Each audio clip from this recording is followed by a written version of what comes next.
George Santos now says he will not seek re-election. An incriminating ethics report was released on the Long Island Republican today. The ethics committee found that he knowingly filed misleading campaign finance reports and incomplete financial disclosures with the House.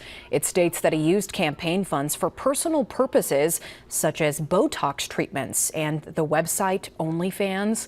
The Republican ethics chairman says he plans to file a resolution to expel Santos from Congress tomorrow.